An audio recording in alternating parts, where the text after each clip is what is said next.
Amar a Dios, amar al prójimo, ser como Cristo es mi destino. Guía mi corazón, oh Jehová, por tus caminos, amándonos por la palabra de Dios. Esta es la segunda parte de el tema La sentencia de Dios. En el primer video o en la primera parte anunciamos unos fundamentos relacionados con lo que vamos a hablar hoy, referente o destinados a enseñar cómo el propio Jesucristo niega por esos fundamentos que enseñé, cómo él no pensó jamás ni profetizó jamás venir por segunda vez a este mundo de forma visible como un hijo de hombre de carne y sangre, ni siquiera en un cuerpo glorificado, y tampoco a instalarse aquí en la tierra, y mucho menos en estos tiempos actuales. Bueno, entonces vamos a hablar directamente de lo que es la sentencia de Dios, no sin antes hacer una nueva advertencia de amor, recordar las primeras, y la segunda es que de ninguna forma busco que usted, si llega a entender esta verdad, juzgue o se separe de los hermanos que piensan lo contrario. No busco ninguna forma de división que los deje de amar o se vaya de la congregación o que les deje de hablar. No, eso es parte de personas que piensan igual que en otros temas de forma diferente. Usted debe precisamente en las diferencias mostrar el carácter de Cristo, amando, soportando, tolerando, dejando pasar. Así es que se desarrolla el carácter de Cristo en medio de las diferencias, y espero que usted tenga este mismo sentir por mí, si usted piensa en la segunda venida de Cristo como un hecho, pues, absoluto, irrenunciable. Bueno, así que cuidadito, jamás estoy fomentando división, ni que usted ande criticando públicamente a los que piensan eso, y mucho menos a sus líderes.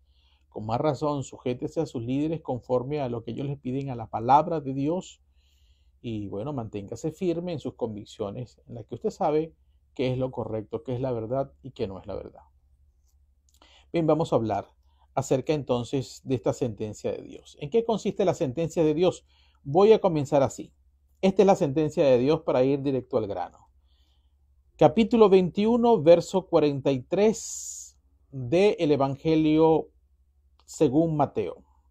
Jesucristo está diciendo esto en medio de Jerusalén, hablando con el liderazgo religioso de Israel.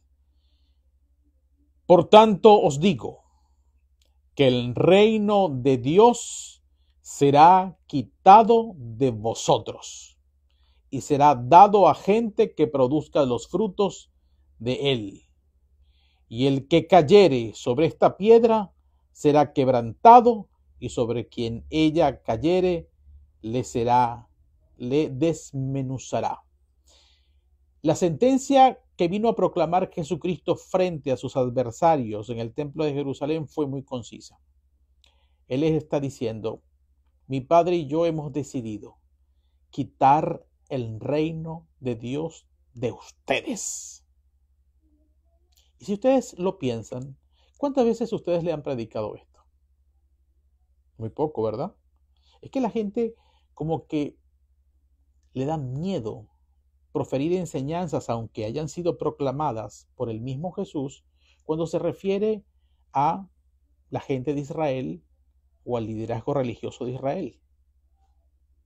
Pero es que es la palabra que es la verdad, usted no la puede negar. Jesucristo está anunciando que el reino de Dios sería quitado del liderazgo religioso de Israel. ¿Por qué? Por una gran corrupción, por una infidelidad terrible que ellos habían caído, y no solamente recientemente cuando Cristo estaba, eso venía de generación en generación.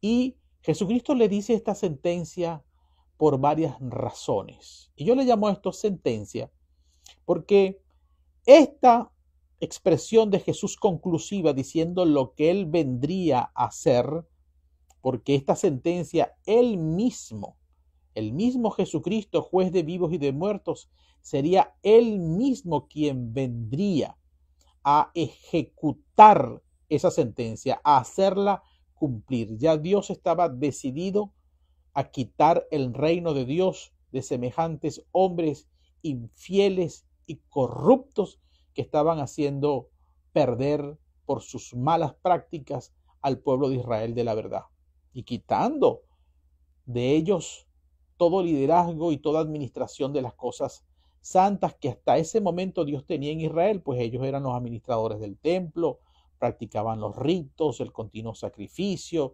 tomaban decisiones, y Dios dijo: ya, con esta pila de corruptos, infieles y asesinos no vamos a trabajar más, y el reino de Dios sería quitado de ellos. Y la segunda venida de Jesucristo fue precisamente acordada y profetizada para que Cristo viniera a quitar el reino de Dios de ellos, tal como lo había profetizado Jesús aquí en el verso 43, capítulo 21 de Mateo. Y las razones por las cuales Jesús va a hacer eso se las explica de la siguiente manera. Miren, una de forma muy sucinta y resumida con la parábola de los labradores malvados, que haciendo referencia a Israel y a los líderes de Israel, les recuerda: mire, Dios le preparó un hombre, un padre de familia que es Dios, el cual plantó una viña, la cercó con vallados, cavó, la preparó, etcétera, etcétera, hablando de la historia del pueblo de Israel, cómo Dios los bendijo, los sacó de Egipto, los llevó a la tierra prometida, les entregó una tierra donde fluye leche y miel, los ayudó, los bendijo en las guerras. Esto es lo que significa. Y luego Dios, cuando quiso venir a su pueblo a pedir frutos, a los profetas que Dios mandaba, ellos los mataban, otros los apedreaban, los perseguían, y finalmente dice la parábola, que está contenida desde el verso 33 hasta el 39, dice: bueno, a estos profetas que hemos mandado de generación en generación, estos viñadores malos que no quisieron rendir fruto, vamos a mandarle a nuestro hijo, vamos a mandarle a mi hijo, dice Dios, que fue a Jesucristo. A ese sí lo van a respetar, y resulta que mandaron al hijo, y dice la escritura, y dijeron entre sí: este es el heredero, venid, matémoslo y apoderemos de su heredad. Y tomándole le echaron fuera de la viña y le mataron. Lo que hicieron con Jesús. Lo sacaron de Jerusalén, lo llevaron al Gólgota y lo mataron. Es decir, en esta parábola Jesús les está diciendo de forma resumida cómo ellos no le supieron pagar los frutos, cómo fueron infieles, desobedecieron, traicionaron a Dios, fueron adúlteros contra Dios. Entonces, Él les dice: cuando venga pues el Señor de la viña, que es Dios, y refiriéndose a Israel, ¿qué hará aquellos labradores malvados? Le dijeron los mismos líderes religiosos, pensando que estaban hablando de otras personas y resulta que estaban hablando de ellos mismos. Le dijeron: el Señor de la viña, que es Dios, a los malos destruirá sin misericordia y arrendará su viña a otros labradores que le paguen el fruto a su tiempo. Entonces, cuando ellos hacen estas palabras, dicen estas palabras de autoconfesión sin darse cuenta que eran ellos mismos quienes habían caído en esta maldad y que Dios iba a hacer eso con ellos, Jesús les dice: nunca leísteis en las Escrituras, porque en el verso anterior, ¿qué termina diciéndole? ¿Qué dicen ellos? Y arrendará su viña a otros labradores que le paguen el fruto a su tiempo. Aquí atrapa Jesús estas propias palabras de ellos y le va a hablar Jesús quiénes son esos otros labradores que le van a pagar los frutos una vez que le quiten el reino a ellos, el reino de Dios de ellos. ¿Quién serán esos otros? Y Jesús se los va a explicar quiénes son, diciéndole: Jesús les dijo en el 42, verso 42 del capítulo 21 de Mateo: ¿nunca leísteis en las Escrituras: la piedra que desecharon los edificadores ha venido a ser la cabeza del ángulo? El Señor ha hecho esto, y es cosa maravillosa a nuestros ojos. Así que Jesús le está diciendo: el reino de Dios, como ustedes dicen, será quitado a aquellos viñadores malvados, es decir, a ustedes mismos, y se lo van a entregar a uno que ustedes, labradores malvados y asesinos, quisieron matar. ¿Y quién es este? La piedra que desecharon los edificadores. ¿Quién es la piedra que desecharon los edificadores? Jesucristo. Ha venido a ser la cabeza del ángulo. Él es el que va a recibir la viña, el reino de Dios. Él es el que lo va a administrar directamente como cabeza de la iglesia de Jesucristo.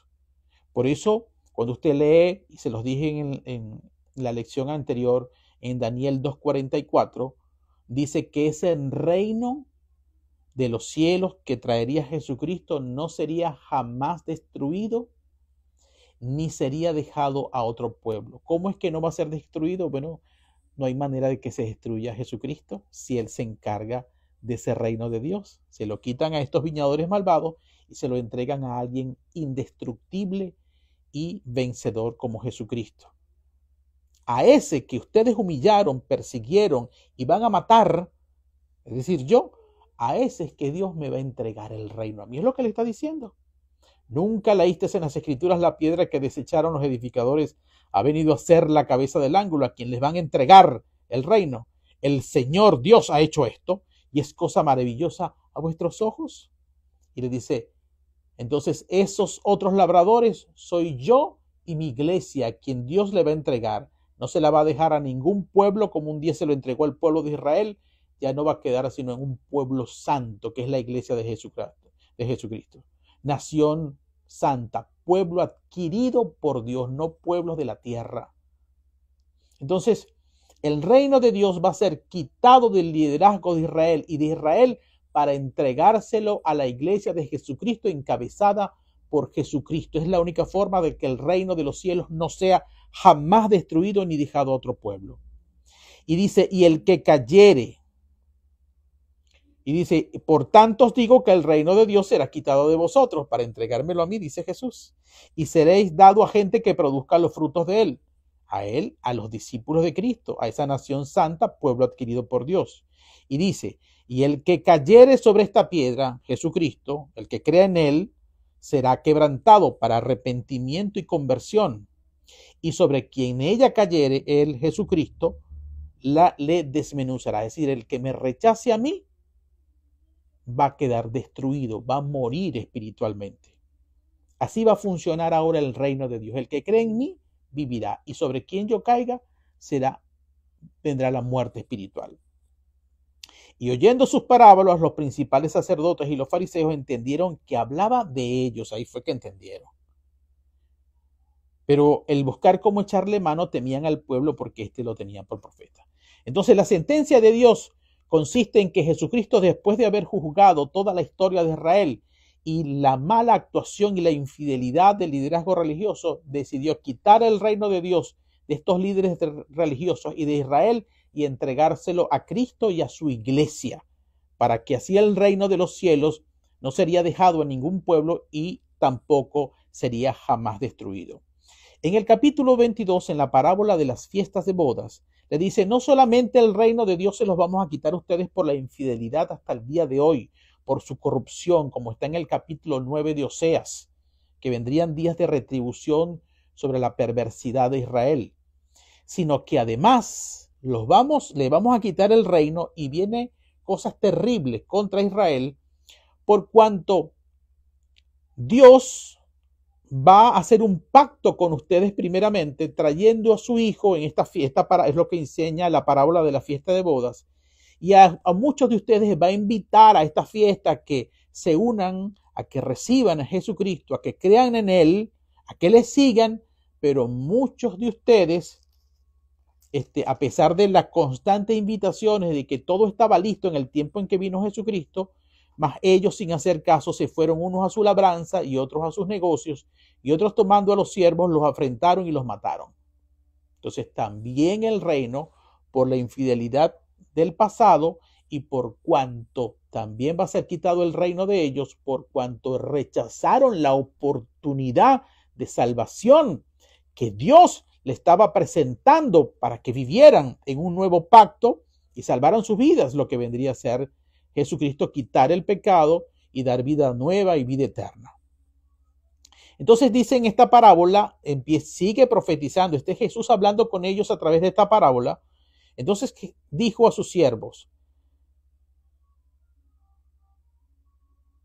al oírlo el rey se enojó y enviando sus ejércitos destruyó a aquellos homicidas y quemó su ciudad.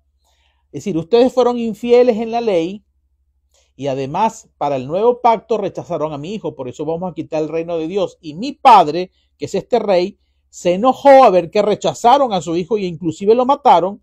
Y dice, y enviando a sus ejércitos está profetizando que sobre ellos, sobre Israel, especialmente sobre Jerusalén, iba a enviar un ejército para destruir a los homicidas, a este liderazgo religioso, y además quemar la ciudad. Él está diciendo esto. Y está anunciando más adelante que a todos los que sí acepten a Cristo, no es una salvación, es gratuita, pero es que está sometida a una respuesta de los que entraron al reino, se casaron con Jesucristo, y es que usted tiene que permanecer cumpliendo los mandamientos, porque si no, dice, le va a pasar como ese que Dios, viendo la iglesia de Jesucristo aquí en la tierra, le dijo: amigo, ¿cómo entraste aquí sin estar vestido de boda? Mas él enmudeció. Entonces el rey dijo a los que servían: atadle de pies y manos y echadle en las tinieblas de afuera, así será el lloro y el crujir de dientes. Es decir, no se pongan a creer que los que reciban a mi Cristo basta una simple confesión de fe. Tienen que permanecer en santidad guardando los mandamientos, porque el que no guarde los mandamientos, sino que haga lo contrario, yo voy a verlos como que no está en santidad, que son las vestiduras viles, o sin estar apropiadamente vestido, no son las vestiduras blancas, que son las buenas acciones, y Dios a eso, aunque haya recibido inicialmente a Cristo, ¡pum!, lo manda para el infierno. Está diciendo, así va a ser, le está anunciando a los fariseos y a los escribas y al liderazgo religioso, principales sacerdotes y ancianos, así va a ser la justicia de Dios cuando mi hijo empiece a reinar, a quien le van a entregar el reino de Dios. Entonces, yo quiero que ustedes empiecen a ver cómo desde el capítulo 21 y el capítulo 22 Jesús está anunciando a este liderazgo religioso que finalmente después va a ordenar su muerte, la de Jesús, a través de los gentiles, de los romanos, por qué el reino de Dios va a ser quitado de ellos y las razones: por la infidelidad en el ejercicio de sus ministerios y porque rechazaron al Hijo de Dios al no venir a las bodas, a la fiesta de bodas, es decir, no se quisieron casar ni creer en Jesucristo en el nuevo pacto. Yo quiero que ustedes entiendan que todo esto está conectado desde el capítulo 21, capítulo 22, capítulo 23, capítulo 24 y capítulo 25. Todo forma parte de una idea conectada de las Escrituras. Si usted pretende conocer acerca de la segunda venida de Cristo y empieza a leer directamente desde Mateo 24 o Marcos 13 o el capítulo 17 de Lucas, pues le tengo una mala noticia. Usted comenzó a estudiar este tema por las Escrituras mal, muy mal, porque la segunda venida de Cristo no se entiende directamente yendo a Mateo 24, sino conectándose desde el origen de la sentencia de Dios, que es esta: la razón por la cual Cristo iba a hacer todas estas señales previas y todo este juicio sobre Israel es porque él estaba él mismo ejecutando la sentencia que había dado de quitar el reino de Dios del liderazgo corrupto y religioso de Israel. Para siempre se lo quitó. Ahora vamos a ver el tiempo en que Jesús hizo esto. Y además Jesús le llamé una sentencia porque él da las razones y sigue dando razones. Por ejemplo, en el capítulo 23, cuando Jesús acusa a los escribas y fariseos, tienen que leerlo, yo no se los puedo leer todo porque si no nos lleva mucho tiempo el video. Ven cómo él empieza a dar detalles: escribas y fariseos hipócritas, y empiezan a decirle a ustedes lo que les gusta es maldad, hay maldad en su corazón, por fuera se visten muy bien, son sepulcros blanqueados Y empieza, ay de vosotros, escribas y fariseos hipócritas, porque cerráis el reino de los cielos delante de los hombres, pues ni entráis vosotros, ni dejáis entrar a los que están entrando.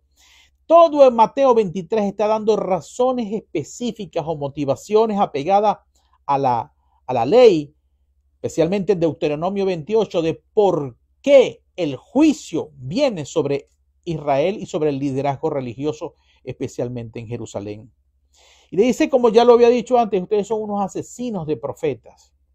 Y le dice aquí, ay de vosotros, escribas y fariseos, en el 29 del capítulo 23 de Mateo, porque edificáis los sepulcros de los profetas y adornáis los monumentos de los justos. Y decís, si hubiésemos vivido en los días de nuestros padres, no hubiéramos sido sus cómplices en la sangre de los profetas.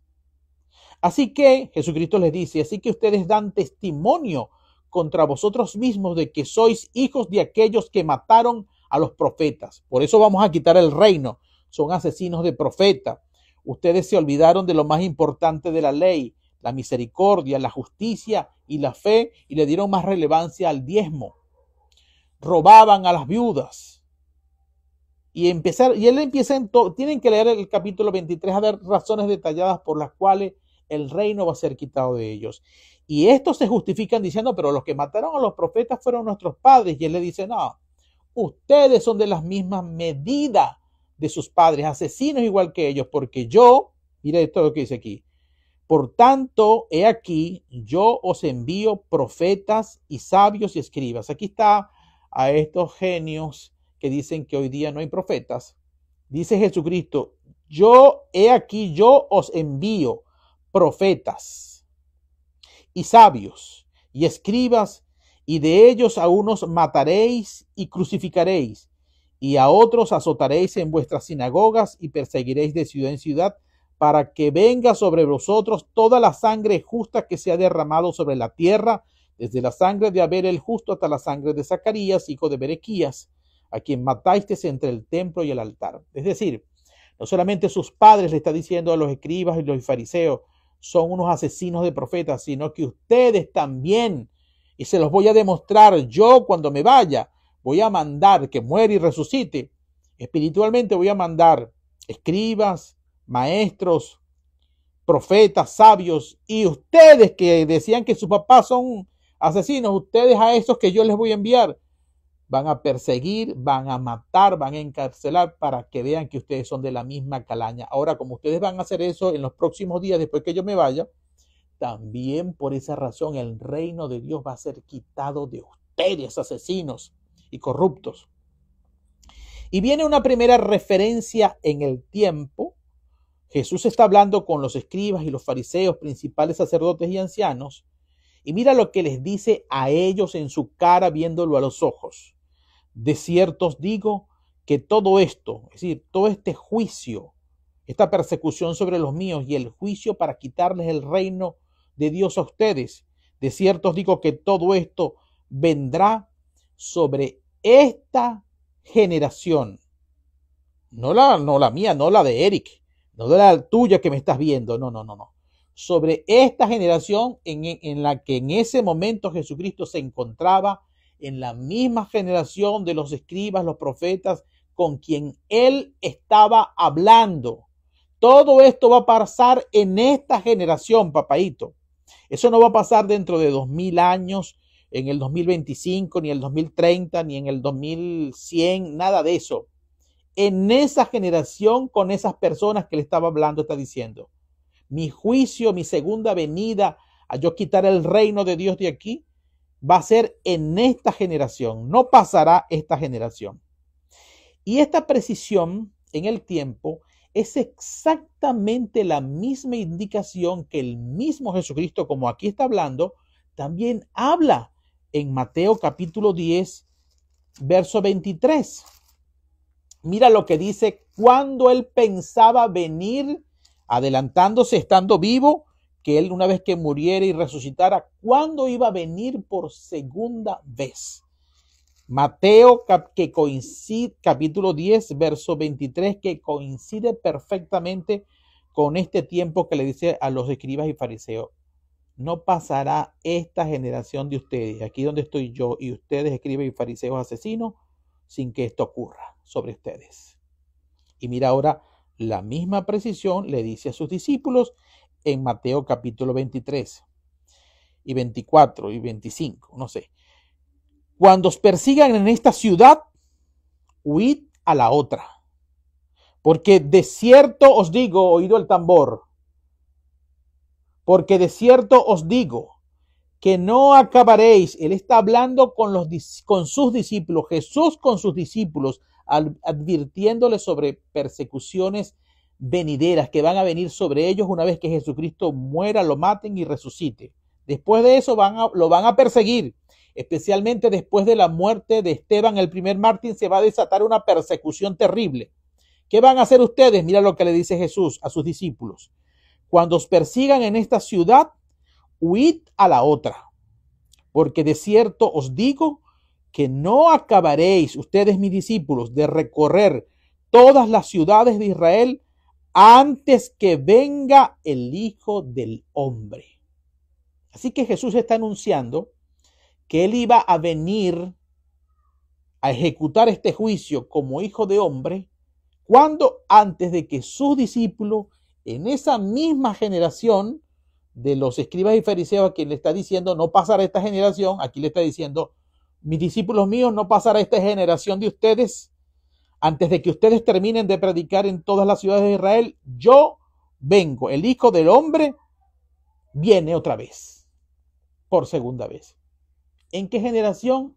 En la generación de sus apóstoles, de Pedro, de Juan, de Andrés, de Santiago, de Bernabé, los Judas, etc.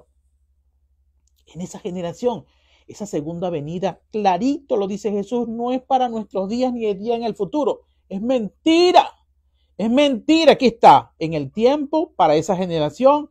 Y aquí hablando con los escribas y fariseos, de cierto os digo, no pasará esta generación, que todo esto vendrá sobre esta generación. Y también para corroborar cómo viene Cristo, si es que viene en carne y sangre, y cuándo, o viene como espíritu en su gloria, también Mateo capítulo 16 habla de esto. Mira lo que dice Mateo capítulo 16.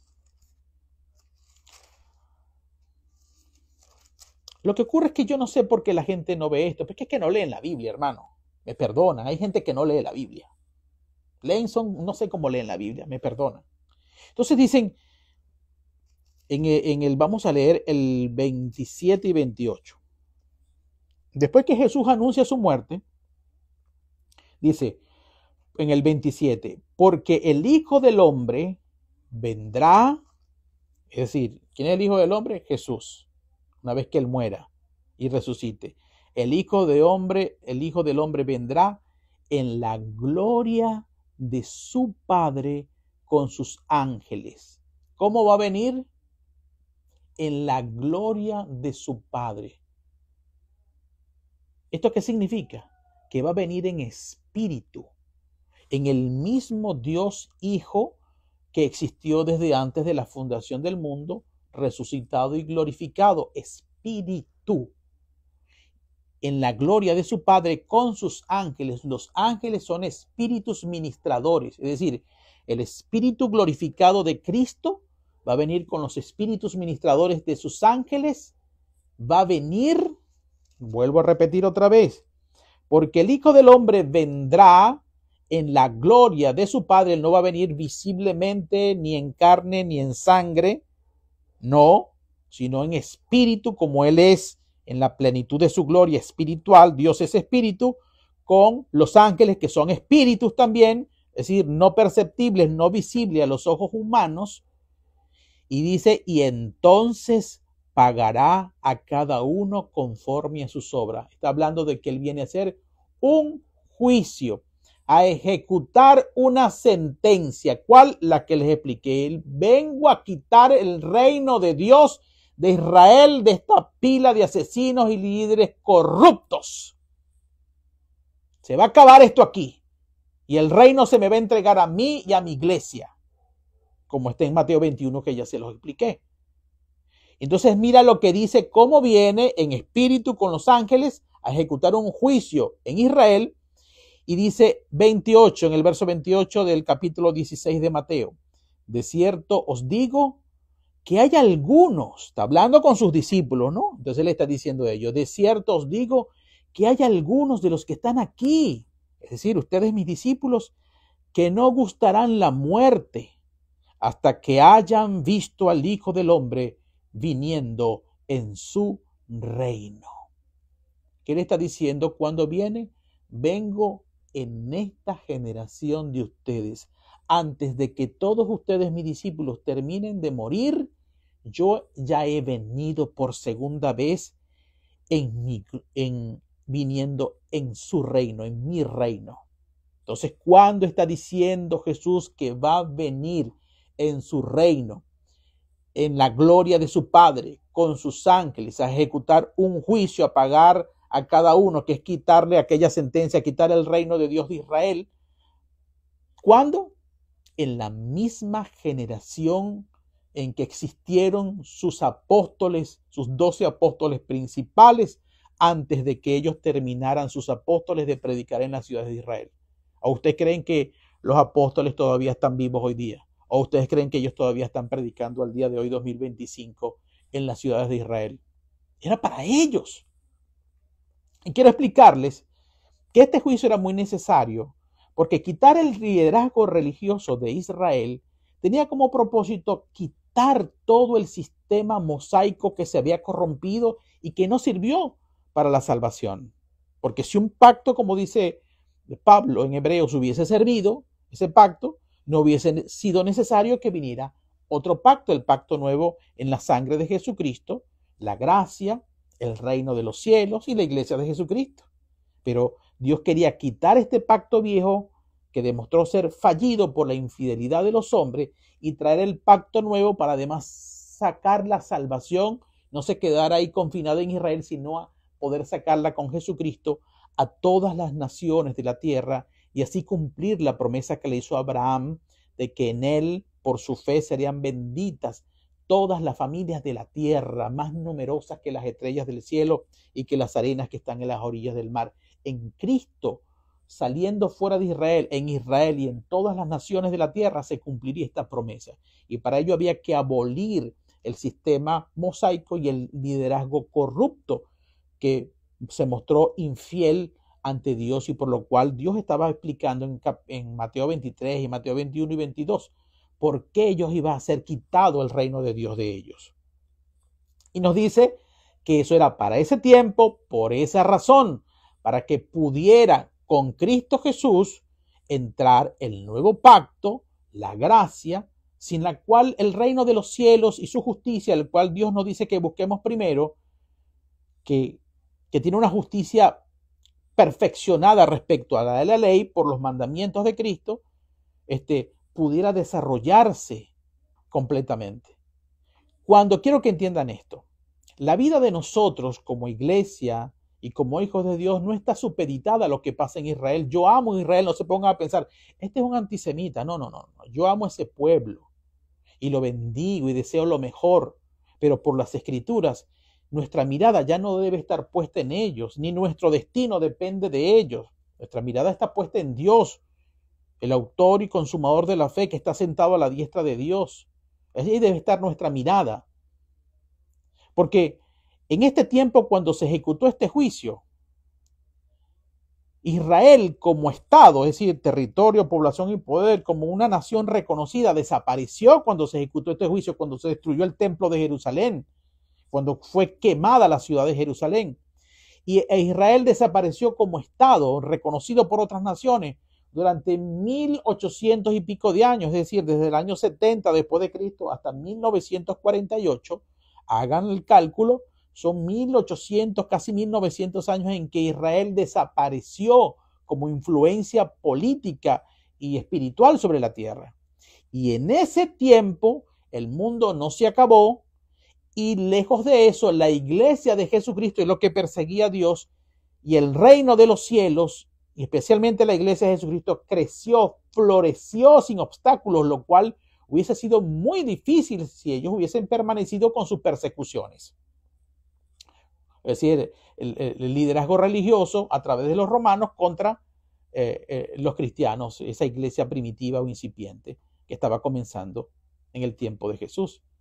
No se preocupen por eso. El destino nuestro no tiene nada que ver con Israel. El reino de Dios fue quitado de ellos y ahora está puesto en la cabeza de Jesucristo y administrado por los hijos de Dios, los discípulos de Cristo, que estamos esparcidos por todo el mundo. Entonces, el propósito de la sentencia de Jesucristo de quitar era ese: quitar el pacto mosaico para entrar en el reino de los cielos, en el periodo de la gracia, en la iglesia de Jesucristo. Y por eso Jesús en esa época era necesario que ejecutara ese juicio. La segunda venida, como se los anuncié aquí, en la generación de los discípulos, y como se los leí en Mateo 23, estaba destinada para esa generación donde se encontraba Jesús. Cuando ustedes leen las escrituras, creo que en Mateo, los primeros capítulos de Mateo, habla de la generación o de la genealogía de Jesús. ¿Y por qué les hago mención a esto? Porque dice que desde Abraham hasta David pasaron 14 generaciones. Desde David hasta la deportación de Babilonia, 14 generaciones más. Y de la deportación de Babilonia hasta Jesucristo, el Mesías príncipe, 14 generaciones más. Cuando ustedes sacan cálculo del tiempo desde Abraham hasta Jesucristo o en uno de estos tramos de 14 generaciones, vean históricamente cuántos años pasaron y divida eso entre el número de generaciones. El promedio aproximado de lo que dura una generación es de 36 a 39 años. Eso es una generación bíblica. Claro, si usted ve las generaciones me perdona que me aparte un poquito, porque hay que pensar porque la gente habla cosas locuras. Si usted ve las generaciones de cuando Matusalén, que duraban 900 y pico de años, claro que las generaciones duran más. Pero ahora, conforme a la Biblia y a las explicaciones bíblicas, una generación dura de 36 a 39, 40 años. Y Jesucristo está diciendo, desde que yo me muera, no pasará esta generación, una generación aproximadamente 30 y pico años, antes de que esto suceda. Y fue el tiempo que pasó. Jesucristo murió en el año 33 después de Cristo, y la destrucción del templo de Jerusalén, que es una de las formas como Jesús quitaría el liderazgo religioso y acabaría con el sistema ritualístico mosaico de la ley, era destruyendo el ícono de Jerusalén y de este liderazgo religioso corrupto, era destruyendo el templo. ¿Y cuánto tiempo pasó? Desde el año 33 y medio hasta el año 70, unos 30 y pico de años, exactamente una generación. No pasará esta generación antes que todo esto acontezca. No pasará esta generación tuya, Marcos, no pasará esta generación de ustedes corruptos fariseos, no pasará esta generación sin que esto acontezca. Y aconteció cuando Jesús vino en espíritu con sus ángeles y ordenó, como hace Dios todos los juicios sobre la tierra, como hace. ¿Cómo trae un juicio sobre una ciudad? De 4 formas. Trae peste, o trae guerra, espada, o trae hambre, o se los lleva cautivos. Decidió terminar, ejecutar esta sentencia trayendo espada, rodeando a Jerusalén con el ejército romano y quemando finalmente la ciudad de Jerusalén, matando a todos los que quedaron atrapados allí y destruyendo finalmente el templo de Jerusalén. Y así Dios acabó, quitó el reino de Dios de Israel. A eso vino. Pero seguimos viendo. Entonces, después de esto, de que habla y acusa, volvemos aquí al 23, le dice a los escribas que no pasará esta generación sin que todo esto venga. Luego dice Jerusalén, sigue hablando, ¿no? Le sigue hablando a ellos. Jerusalén, Jerusalén, que matas a los profetas y apedreas a los que te son enviados. ¿Cuántas veces quise juntar a tus hijos como la gallina junta sus polluelos debajo de las alas y no quisiste? He aquí vuestra casa os es dejada desierta. ¿Qué está diciendo ahora? ¿Cuál es la otra forma, además de acabar con el liderazgo religioso, aunque yo voy a terminar este pacto mosaico y quitar el reino de Dios como estaba aquí en Israel? Voy a quemar la ciudad que mata a los profetas, porque no me recibiste. Quise que me recibiera, que creyeras en mí y no quisiste, vas a quedar desierta. ¿Cómo queda desierta? Destruyéndola. Entonces, esta es otra forma como Dios iba a ejecutar la sentencia. Primera forma, quitando el liderazgo corrupto de Israel. Segunda forma, quemando, destruyendo la ciudad de Jerusalén con un sitio como está profetizado en Deuteronomio 28, quemando la ciudad.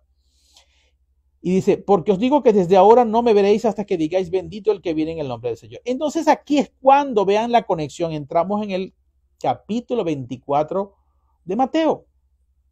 Y dice, cuando Jesús salió del templo y se iba, se acercaron sus discípulos para mostrarles los edificios del templo.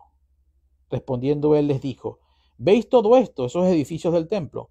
De cierto os digo que no quedará aquí piedra sobre piedra que no sea derribada. Ahora Jesús está dando el tercer elemento. Voy a matar, como está en Mateo 22 y aquí diciendo Jerusalén que era desierta. Voy a matar al liderazgo religioso y asesino de Israel, corrupto. Voy a quemar la ciudad y voy a destruir el templo de Jerusalén. Estas son las tres formas como Dios, Jesucristo mismo, cuando vendría por segunda vez, iba a ejecutar la sentencia de Dios de quitar el reino de Dios de ellos.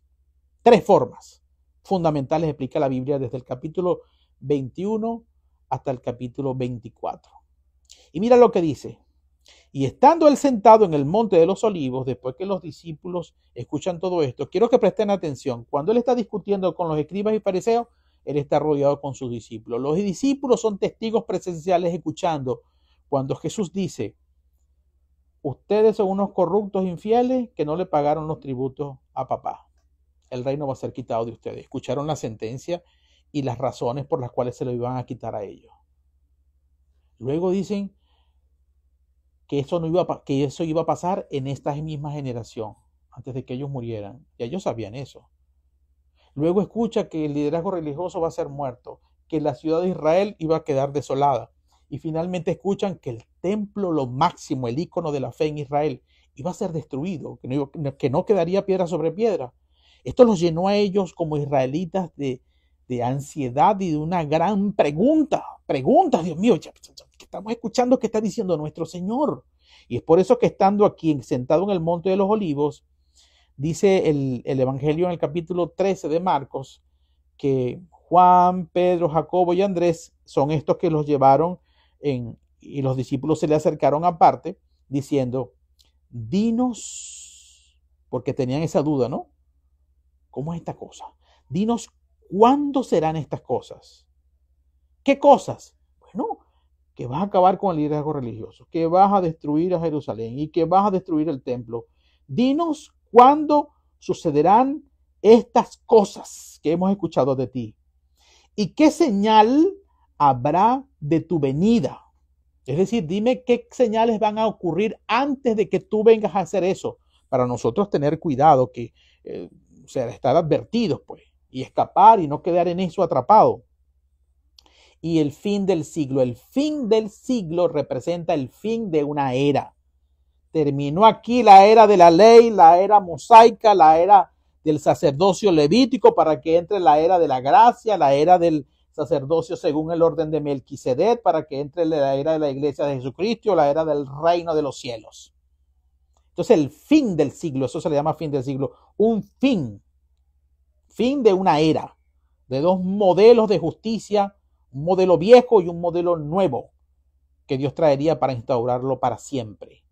Entonces él le pregunta, dinos cuándo sucederán estas cosas, la muerte, repito, de los líderes religiosos, la destrucción de Jerusalén y la destrucción del templo, y qué señales habrá y del fin del siglo. Entonces cuando Jesús empieza a responder, no se dejen engañar, mira que nadie los engañe, porque vendrán muchos en mi nombre diciendo yo soy el Cristo, y a muchos engañarán. Entonces fíjate lo que está diciendo, muchos vendrán en mi nombre. Es decir, ¿qué está diciendo él? Mucha gente visible, de carne y hueso, que se puede ver, que habla, que ustedes pueden percibir con sus sentidos, van a venir a decir que soy el Cristo.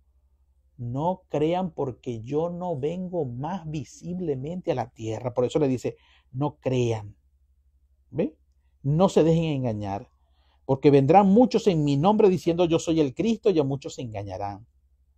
y oiréis de guerras y rumores de guerra, y empieza a dar las señales. Estas señales las podemos estudiar por razones de tiempo más adelante, pero estas señales son las señales o acontecimientos previos al día final o los días finales en que Jesucristo por fin trae el ejército de Roma desde el año 66 y medio después de Cristo, y dura el sitio 3 años y medio aproximadamente sitiando, y esa gente se moría de hambre, esa gente se mataba entre ellos.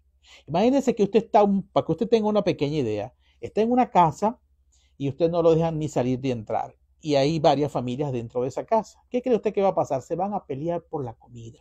Se van a pelear quién es el más macho, quién es el que manda, quién es el que tiene la mejor idea, quién es el que se toma el último sorbo de agua.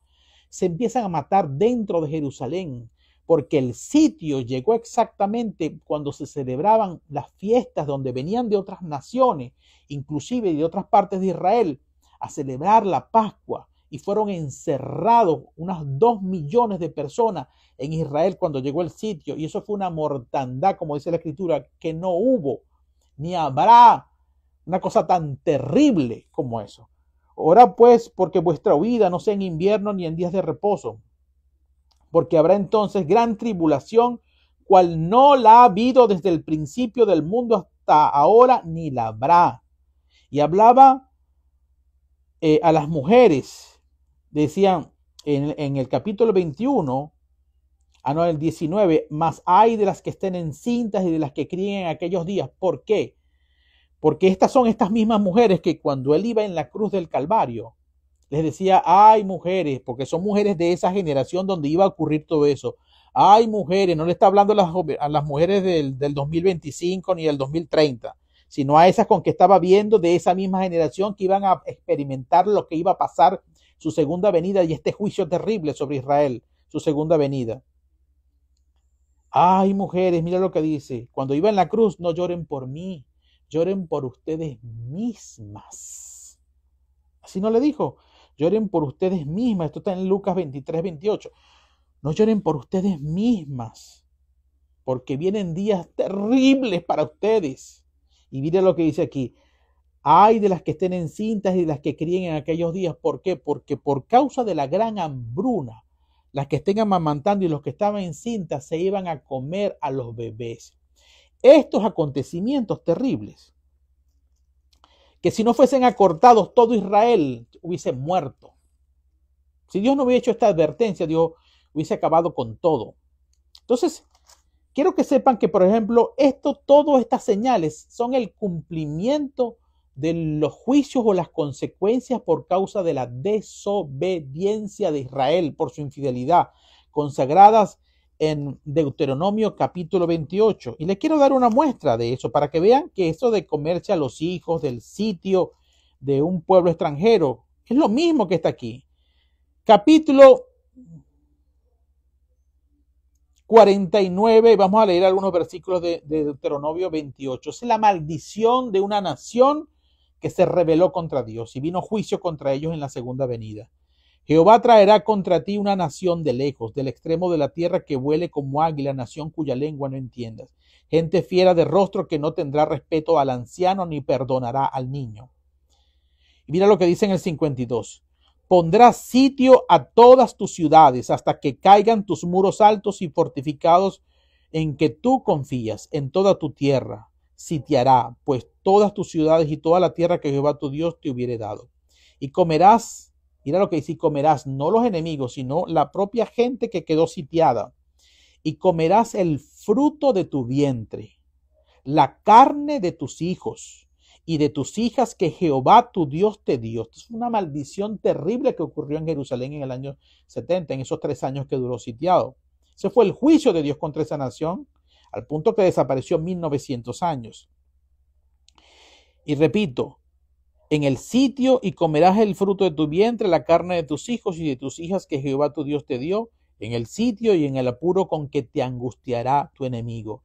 El hombre tierno en medio de ti y el muy delicado mirará con malos ojos a su hermano y a la mujer de su seno y al resto de sus hijos que le quedaren, para no dar a alguno de ellos de la carne de sus hijos. Es decir, si van a comer a sus hijos y iban a hacer, hasta no lo querían ni compartir. No, esto es para mí solito. Este bebé que me estoy comiendo, mi hijo mío, es para mí, no te voy a dar porque me voy a quedar sin carne. Eso fue una cosa como no ocurrió nunca jamás en la historia de la humanidad, ni volverá a ocurrir. Para no dar a alguno de ellos de la carne de sus hijos que él comiere, por no haberle quedado nada en el asedio y en el apuro con que tu enemigo te oprimirá en todas tus ciudades. Esos son parte de las maldiciones que vinieron en ese tiempo, en la segunda venida de Cristo que hizo sobre Israel. Y quiero explicarles también que la segunda venida de Cristo fue explicada en casi todas las epístolas de Pablo y de Pedro. Hablaban de esto. Y claro, yo quiero que entiendan, si la segunda venida fue en la generación de los apóstoles de Cristo, ¿qué significa? ¿Cuándo fue apóstol Pablo? Pablo, a los 3 años después que murió, 3 años y pico, 3 años y medio después que murió Jesucristo, él empieza una persecución dando muerte a Esteban y empieza a perseguir a los cristianos y se dispersan. Luego él en el camino de Damasco se consigue a Jesucristo, Jesucristo se le aparece en aquella gran luz, lo tumba y luego se lo lleva a Arabia, donde es entrenado. Él regresa a Jerusalén, habla con los discípulos y él es apóstol de la iglesia de Jesucristo en uno de los últimos apóstoles, dice el abortivo, junto con los apóstoles de Cristo que estaban vivos en esa generación. Dentro de esos 30 y pico de años desde que murió Cristo hasta la destrucción del templo de Jerusalén en el año 70 después de Cristo. Entonces, él sabía, como los discípulos de Cristo, que Cristo les habló que iba a hacer un juicio y que lo iba a hacer de esta manera, tal como está aquí en Mateo 24, en 10, 23, 6, 27 y 28, como se los dije en el capítulo 21, ellos sabían que vendría un juicio. Ellos sí, cuando salían a predicar por todas las ciudades de Israel, predicaban el evangelio de Jesucristo y al mismo tiempo estaban habilitados para anunciarle a la gente que Cristo venía, el Hijo del Hombre, a hacer un juicio sobre Israel. Ellos sí predicaban el evangelio y podían decir, Cristo viene, Cristo viene. ¿Ven? Ellos sí, en esa generación, porque era para ellos. Y por eso tú ves en todas las cartas de Pablo, de Pedro, todas estas cosas dicen, Maranata, Cristo viene, porque ¿en qué tiempo? En esa generación, porque Pablo, aunque predicaba a los gentiles afuera, sabía que el impacto de los acontecimientos de la segunda venida de Cristo en Jerusalén en el año 70 impactaría, cambiaría toda la era de la fe cristiana, cambiaría el modelo viejo que se practicaban los judíos entre los gentiles y vendría un nuevo pacto y sabía que eso también los iba a influenciar a ellos, aunque los acontecimientos de retribución, juicio, vendrían exactamente en Jerusalén. Pero él también allá a los gentiles anunciaba que venía esto. Un impacto espiritual por lo que iba a pasar en Jerusalén cuando Jesús traería el juicio. Y por eso en todas sus cartas habla de la segunda venida, de los que amamos la venida de Jesús. Esa generación, porque todas las cartas de ellos fueron escritas antes de que viniera el juicio en el año 70 después de Cristo. Entonces, por eso explica cómo todo en el Nuevo Testamento se habla de eso. Y Pedro, se burlaban de Pedro. Pedro, por ejemplo, en el capítulo, en la primera epístola, ya les voy a decir exactamente dónde está. En la segunda epístola, por aquí lo tengo marcado, donde él dice muy, muy conocido,